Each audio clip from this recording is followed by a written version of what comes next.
بسم اللہ الرحمن الرحیم۔ معزز سامعین و ناظرین، السلام علیکم ورحمۃ اللہ وبرکاتہ۔ درس ضیاء القرآن شریف کے ساتھ ایک دفعہ پھر حاضر خدمت ہیں، اور سورہ بقرہ کی آیت نمبر 255 سے آغاز ہو رہا ہے۔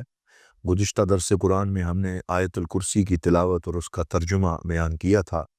مفسرین کرام نے الکرسی کی تفسیر میں متعدد اقوال نقل کیے ہیں، اور ان اقوال سے علامہ ابن جریر نے حضرت ابن عباس رضی اللہ تعالی عنہ کا یہ قول پسند کیا ہے۔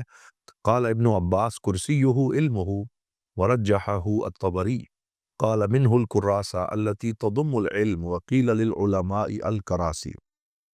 حضرت ابن عباس نے فرمایا کہ کرسی سے مراد اس کا علم ہے، اور کہا کہ اسی سے کراسہ ماخوذ ہے، جس کے معنی اس دفتر کے ہیں جس میں علم منضبط کیا جاتا ہے، اور عربی میں علماء کو کراسی بھی کہا جاتا ہے۔ علامہ قرطبی نے اس کی سند کے طور پہ ایک شعر بھی نقل کیا ہے، لیکن حضور صلی اللہ علیہ وسلم سے یہ بھی منقول ہے، یا ابا ذر ما السماوات السبع مع الکرسی الا کحلقۃ ملقاۃ فی ارض فلات، کہ کرسی کی وسعت و فراخی کے سامنے 7 آسمان یوں معلوم ہوتے ہیں جیسے ایک وسیع صحرا میں ایک مندری پڑی ہو۔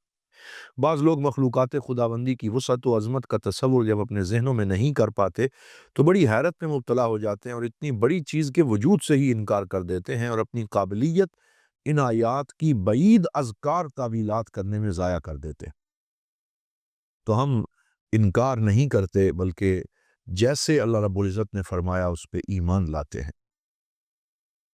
پھر ارشاد فرمایا، لا اکراہ فی الدین قد تبین الرشد من الغی فمن یکفر بالطاغوت ویؤمن باللہ فقد استمسک بالعروۃ الوثقی لا انفصام لها واللہ سمیع علیم۔ کوئی زبردستی نہیں ہے دین میں، بے شک خوب واضح ہو گئی ہے ہدایت گمراہی سے، تو جو انکار کرے شیطان کا اور ایمان لائے اللہ کے ساتھ تو اس نے پکڑ لیا مضبوط حلقہ جو ٹوٹنے والا نہیں، اور اللہ تعالیٰ سب کچھ سننے والا اور جاننے والا ہے۔ اسلام کے دشمنوں نے اسلام پر لوگوں کو زبردستی مسلمان بنانے کا جو الزام لگا رکھا ہے، قرآن نے پہلے ہی اس کا رد کر دیا تھا کہ دین کے معاملے میں جبر و اکراه کا تو سوال ہی پیدا نہیں ہوتا، کیونکہ دین کی بنیاد ایمان پر ہے، اور ایمان کا تعلق دل سے ہے، اور دل جبر و اکراه کے سامنے سر تسلیم خم کرنا جانتا ہی نہیں۔ نیز اسلام بحیثیت دین انسان کی باطنی اور قلبی اصلاح اور درستگی چاہتا ہے۔ اگر کسی کے گلے میں آپ جبراً پھندا ڈال دیں تو کیا اس کی روحانی اصلاح ہو جائے گی؟ کیا اسلام کا مقصد حاصل ہو جائے گا؟ اور اگر نہیں تو یقیناً نہیں، تو پھر ایسے شخص کو مسلمان کرنے میں اسلام کو کیا دلچسپی ہو سکتی ہے؟ یہ تو ہوا اس بہتان کا نظری تجزیہ۔ اب آپ عملی پہلو پر نگاہ ڈالیے۔ 14 صدیاں گزرنے کے بعد بھی آج ہند و پاک کے میدانوں میں، مراکش کے صحراؤں میں، ہمالیہ کی چوٹیوں اور بحر اوقیانوس کے دور افتادہ جزیروں میں، یورپ کے ہنگامہ خیز شہروں میں، اور ایشیا کے بیشتر ممالک میں ہر روز 5 دفعہ اذان کی آواز گونج رہی ہے۔ کیا جس دین کو ظلم و ستم کے خوف سے قبول کیا گیا ہو، اس سے لوگوں کی عقیدت کا یہ عالم ہوا کرتا ہے؟ بلکہ یہاں تو اسلام کے متوالوں کو ستایا گیا، ان پر ظلم توڑے گئے، انہیں تختہ دار پر سر راہ لٹکایا گیا، پروپیگنڈے کے طوفان امڑ امڑ کر آئے، لیکن اپنا سر پٹخ پٹخ کر رہ گئے۔ ان اللہ کے بندوں کو جو عقیدت اپنے رب سے تھی، جو عشق اپنے محبوب اور پیارے رسول صلی اللہ علیہ وآلہ وسلم سے تھا، جو شیفتگی اپنے اس دین برحق سے تھی، اس میں کمی نہیں ہوئی بلکہ مزید بڑھتا چلا گیا۔ ایک اور چیز بھی پیش نظر رہے، اسلام جس طرح یہ گوارہ نہیں کرتا کہ کسی کو جبراً مسلمان بنایا جائے، اسی طرح وہ یہ بھی برداشت نہیں کرتا کہ کوئی اس کے ماننے والوں پہ تشدد کر کے انہیں اسلام سے برگشتہ کرے، یا جو خوشی سے اسلام کی برادری میں شریک ہونا چاہتے ہیں ان کو ایسا کرنے سے زبردستی روکا جائے۔ اور اگر کہیں ایسی صورت پیدا ہو جائے تو اسلام اس وقت اپنے ماننے والوں کو حکم دیتا ہے کہ ایسی حالت میں وہ ظالم قوت کا مقابلہ کریں، اور یہی اسلام کا نظریہ جہاد ہے۔ اسلام کے بعض نکتہ چین جہاد کو اکراہ فی الدین سے تعبیر کرتے ہیں اور اس پر اپنی ناپسندیدگی کا اظہار کرتے ہیں، وہ سن لیں کہ اسلام ان کی خوشنودی کا پروانہ حاصل کرنے کے لیے اپنے ماننے والوں کو دشمنان دین و ایمان کے جو جور و ستم کا تختہ مشق بننے کی اجازت نہیں دے گا۔ فمن یکفر بالطاغوت، طاغوت طغیان سے ہے، جس کا معنی سرکشی ہے۔ قال الجوہری والطاغوت الکاہن والشیطان وکل رأس فی الضلال، یعنی طاغوت کاہنوں کو بھی کہا جاتا ہے جو غیب دانی کے جھوٹے دعوے کر کے لوگوں کو اپنے دامے فریب میں پھنسایا کرتے ہیں۔ اس کا اطلاق شیطان پر بھی ہوتا ہے، اور وہ شخص بھی طاغوت ہے جو کسی گمراہ مذہب اور غلط نظریے اور مضر عمل کا بانی اور کرتا دھرتا ہو۔ لیکن قرآن کی اس آیت کو آپ پڑھیے، یریدون ان یتحاکموا الی الطاغوت وقد امروا ان یکفروا بہ، اس سے آپ کو طاغوت کی اور قسم بھی معلوم ہوگی، یعنی وہ بھی طاغوت ہے جو احکام الہی کے خلاف اپنے وضع کردہ قوانین کے مطابق لوگوں کے درمیان فیصلے کرے۔ طاغوت واحد اور جمع دونوں کے لیے مستعمل ہوتا ہے۔ اللہ ولی الذین آمنوا یخرجهم من الظلمات الی النور والذین کفروا اولیاؤهم الطاغوت یخرجونهم من النور الی الظلمات اولئک اصحاب النار هم فیہا خالدون۔ اللہ مددگار ہے ایمان والوں کا، نکال لے جاتا ہے انہیں اندھیروں سے نور کی جانب، اور جنہوں نے کفر کیا ان کے ساتھی شیطان ہیں، نکال لے جاتے ہیں انہیں نور سے اندھیروں کی طرف، یہی لوگ دوزخی ہیں، وہ اس میں ہمیشہ رہنے والے ہیں۔ یہاں الولیوں کا مطلب الناصر یعنی مددگار ہے، جو اپنے ماننے والوں کو خیر کی توفیق دیتا ہے، یعنی اللہ تعالیٰ ایمان والوں کا مددگار ہے، انہیں وہ اپنی توفیق اور امداد سے ہر قسم کی گمراہی کے اندھیروں سے نکال کر ہدایت کی روشنی میں پہنچاتا ہے۔ کیونکہ گمراہیاں طرح طرح کی ہیں، اس لیے لفظ ظلمات بھی جمع کا استعمال کیا، اور ہدایت کیونکہ ایک ہی ہے اس لیے وہاں واحد کا لفظ استعمال فرمایا۔ پھر ارشاد باری تعالیٰ ہے، أَلَمْ تَرَ إِلَى الَّذِي حَاجَّ إِبْرَاهِيمَ فِي رَبِّهِ أَنْ آتَاهُ اللَّهُ الْمُلْكَ إِذْ قَالَ إِبْرَاهِيمُ رَبِّيَ الَّذِي يُحْيِي وَيُمِيتُ قَالَ أَنَا أُحْيِي وَأُمِيتُ قَالَ إِبْرَاهِيمُ فَإِنَّ اللَّهَ يَأْتِي بِالشَّمْسِ مِنَ الْمَشْرِقِ فَأْتِ بِهَا مِنَ الْمَغْرِبِ فَبُهِتَ الَّذِي كَفَرَ وَاللَّهُ لَا يَهْدِي الْقَوْمَ الظَّالِمِينَ۔ کیا نہ دیکھا آپ نے اے حبیب اسے جس نے جھگڑا کیا ابراہیم سے ان کے رب کے بارے میں، اس وجہ سے کہ دی تھی اسے اللہ نے بادشاہی، جبکہ کہا ابراہیم علیہ السلام نے اسے کہ میرا رب وہ ہے جو جلاتا ہے اور مارتا ہے۔ اس نے کہا میں بھی جلا سکتا ہوں اور مار سکتا ہوں۔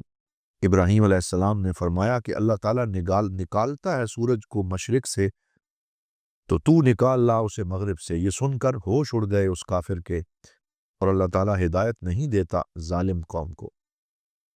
وہ شخص جن سے حضرت ابراہیم علیہ السلام کا مکالمہ ہوا نمرود تھا، جو عراق کا بادشاہ تھا اور جس کی حکومت دور دراز تک پھیلی ہوئی تھی۔ حکومت و اقتدار کے نشے میں اس نے اپنے مالک حقیقی کو بلا دیا اور خود خدائی کا دعویٰ کر دیا۔ حضرت ابراہیم علیہ السلام نے جب شرک و الحاد کے خلاف جہاد شروع کیا تو اس مٹی کے ناچیز پتلے کو رب ماننے سے صاف انکار کر دیا۔ تو نمرود نے سر مجلس آپ سے آپ کے رب کے متعلق دریافت کیا۔ آپ نے فرمایا میرا رب تو وہ ہے جو ہر چیز کو زندہ کرتا ہے، مارتا ہے۔ اللہ نے ہر چیز کو زندگی عطا فرمائی۔ نمرود نے کہا کہ یہ تو میں بھی کر سکتا ہوں۔ چنانچہ اس نے 2 آدمی بلائے، ان میں سے ایک وہ تھا جس کے قتل کا حکم ہو چکا تھا، دوسرا بے گناہ تھا۔ اس نے بے گناہ کو قتل کر دیا اور اس واجب القتل کو رہا کر دیا، اور اس طرح حقیقت ناشناسوں کے سامنے اپنی جھوٹی خدائی کی لاج رکھ لی۔ حضرت ابراہیم علیہ السلام نے ایک اور بھرپور وار فرمایا۔ حضرت صدر الافاضل مراد آبادی کے الفاظ یہاں بہت جامع ہیں، لیکن چونکہ نمرود کے جواب میں شان دعویٰ پیدا ہو گئی تو حضرت ابراہیم علیہ السلام نے اس پر مناظرانہ گرفت فرمائی کہ موت و حیات کا پیدا کرنا تو تیرے مقدور میں نہیں، اے ربوبیت کے جھوٹے دعوے دار، تو اس سے سہل کام کر کے دکھا جو ایک متحرک جسم کی حرکت کو بدلنا ہے، یہ بھی نہ کر سکے تو پھر ربوبیت کا دعویٰ تو کس منہ سے کرتا ہے؟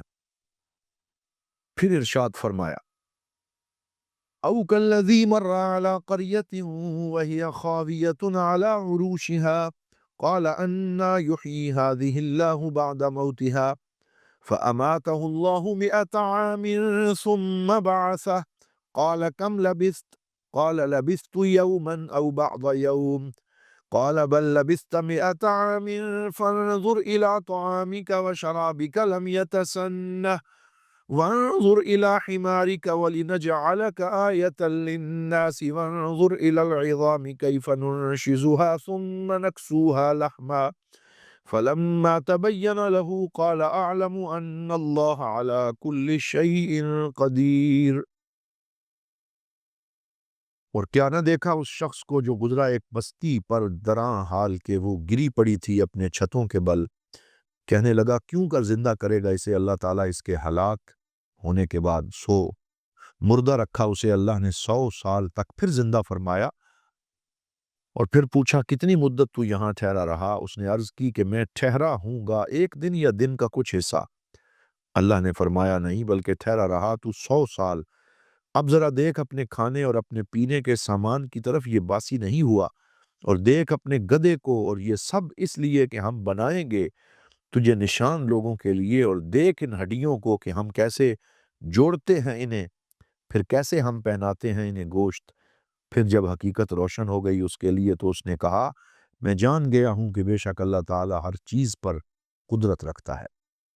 وہ کون تھے جن کا قصہ اس آیت میں بیان ہو رہا ہے؟ اس کی تعیین نہ قرآن نے کی ہے نہ حدیث نے، اس لیے علماء مفسرین سے متعدد اقوال منقول ہیں۔ بعض نے یہ بھی کہا کہ وہ کافر تھا جسے قیامت پر ایمان نہ تھا، بعض نے ارمیا نبی کا، اور اکثر نے حضرت عزیر علیہ السلام کا نام لیا، لیکن زیادہ بہتر یہی ہے کہ جس کو اللہ اور اس کے رسول نے معین نہیں فرمایا اسے معین نہ کیا جائے۔ اسی طرح اس قریہ میں بھی اختلاف ہے، اکثر کا یہ خیال ہے کہ وہ بیت المقدس تھا جسے بخت نصر نے 586 قبل مسیح میں تباہ و برباد کیا تھا۔ اس کے اکثر باشندوں کو موت کے گھاٹ اتار دیا تھا اور بقایا کو قید کر کے اپنے پایہ تخت بابل میں لے گیا تھا۔ جب اجڑے ہوئے شہر پر ان کا گزر ہوا تو ان کے دل میں یہ خیال پیدا ہوا کہ اس برباد اور اجڑے ہوئے شہر کو اللہ تعالیٰ کیسے از سر نو آباد فرمائے گا۔ اللہ تعالیٰ نے اپنی قدرت کاملہ کا مشاہدہ کرانے کے لیے انہیں موت کی نیند سلا دیا، اور اس حالت میں پورے 100 سال گزر گئے۔ اس کے بعد انہیں زندہ کیا، ان سے پوچھا گیا کہ آپ کتنی مدت اس حال میں رہے، تو انہوں نے جواب دیا کہ 1 دن یا اس کا کچھ حصہ۔ انہیں بتایا گیا کہ نہیں، تم تو پوری 1 صدی یہاں رہے، اور دیکھیے میری قدرت کہ آپ کا کھانا جو عام طور پر چند گھنٹے گزر جانے کے بعد بدبودار ہو جاتا ہے، جوں کا توں ہے، گدھے کا گوشت پوست گل سڑ گیا ہے اور اس کی ہڈیاں بکھری پڑی ہیں۔ اب دیکھیے یہ بکھرا ہوا ڈھانچہ کیسے جڑتا ہے، اور گوشت پوست کیسے آنے واحد میں اس پر نمودار ہو جاتا ہے۔ جب ان تمام امور کا انہوں نے چشم خود مشاہدہ کر لیا تو کہنے لگے میں نے دیکھ لیا کہ اللہ تعالیٰ جو چاہے کر سکتا ہے۔ یہاں بھی علم رویت کے معنی میں استعمال ہو رہا ہے۔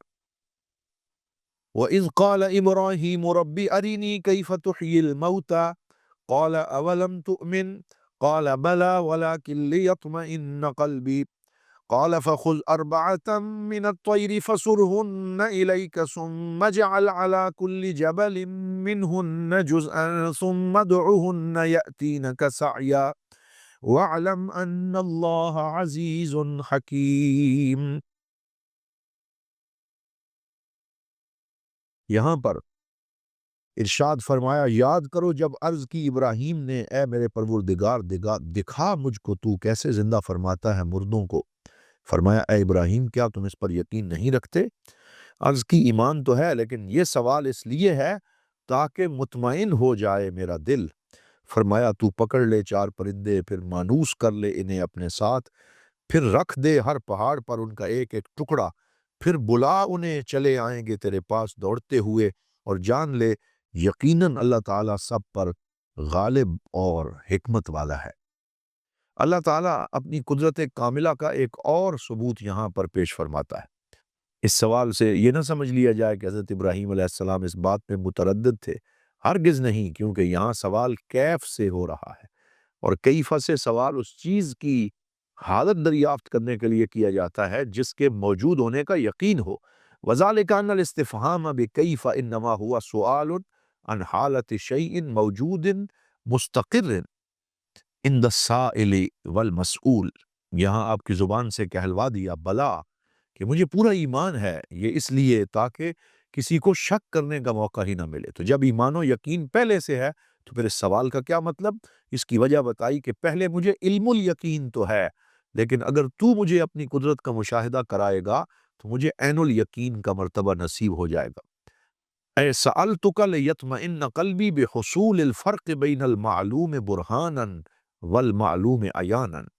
اس سوال سے یہ بھی ثابت ہو گیا کہ اطمینان خاطر کے لیے اس قسم کے سوالات اپنے استاد اور مرشد کامل سے پوچھ لینا یہ جائز امر ہے۔